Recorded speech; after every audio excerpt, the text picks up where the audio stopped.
We have such a good campfire here, so I guess it's a good time to tell a true horror story.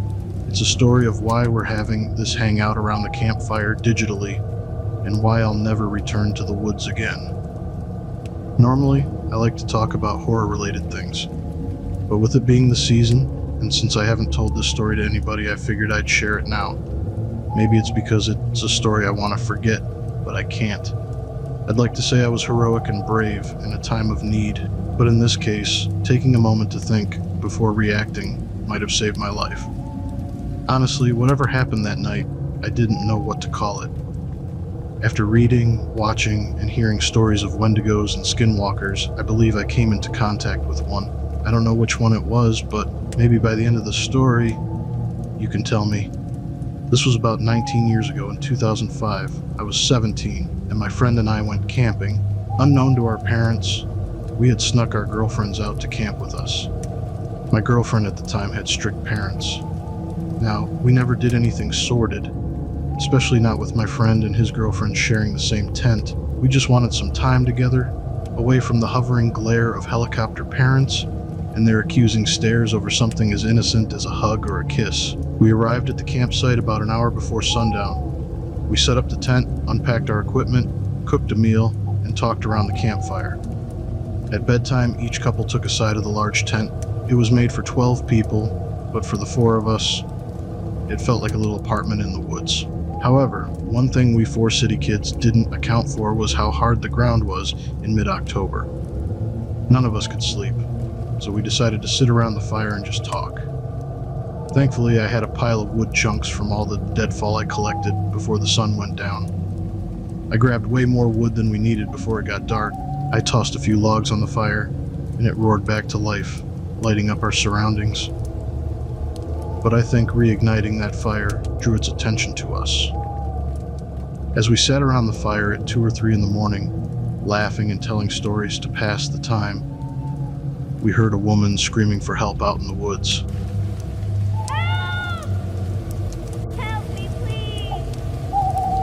Help! Our girlfriends practically dove into the tent, so frantic they tore the mesh screen, climbing over each other to get inside. My friend and I stood there, listening to this person screaming for help in the distance. My buddy looked at me, nodded, and took a step forward, but I grabbed the back of his hoodie to pull him back.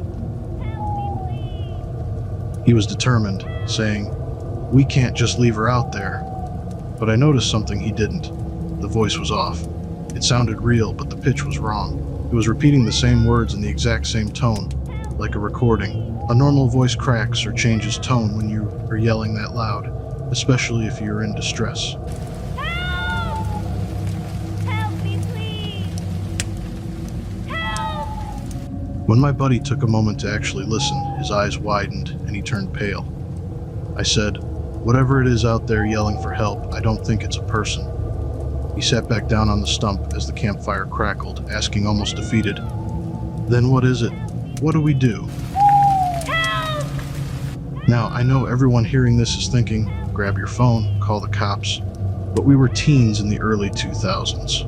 We didn't have phones, and even if we did, being as deep in the woods as we were, a cell phone would have likely been worthless. I didn't have any good answers. We couldn't leave, at least not quickly. The tent was a family-sized tent that took over 20 minutes to set up and would take just as long to break down. Also, there was zero chance in hell the girls were going to willingly exit, not to mention all the other equipment we had scattered around the campsite. Leaving it behind wasn't an option. Most of the gear belonged to my friend's dad. If whatever was out there didn't kill us, my friend's dad would for leaving behind hundreds of dollars worth of camping gear because of a scary sound. But that was a very scary sound. I sat down across from my friend, the campfire still crackling as the voice continued its repetitive calls. Help!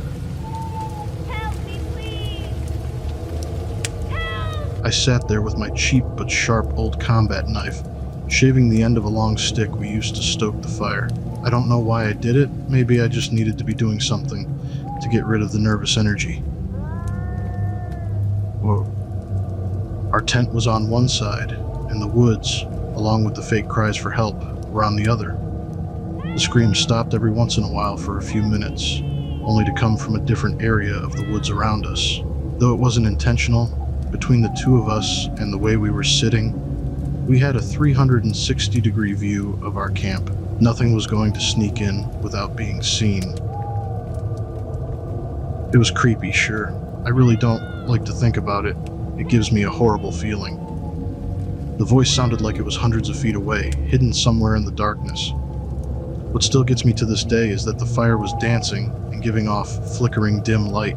I kept seeing something just at the edge of where the campfire's light met the darkness. I would have thought it was my mind playing tricks on me, but the one thing that for sure wasn't my imagination was its eyes. Its body was hard to make out, but its eyes were glowing beacons in the darkness, like a predator stalking its prey.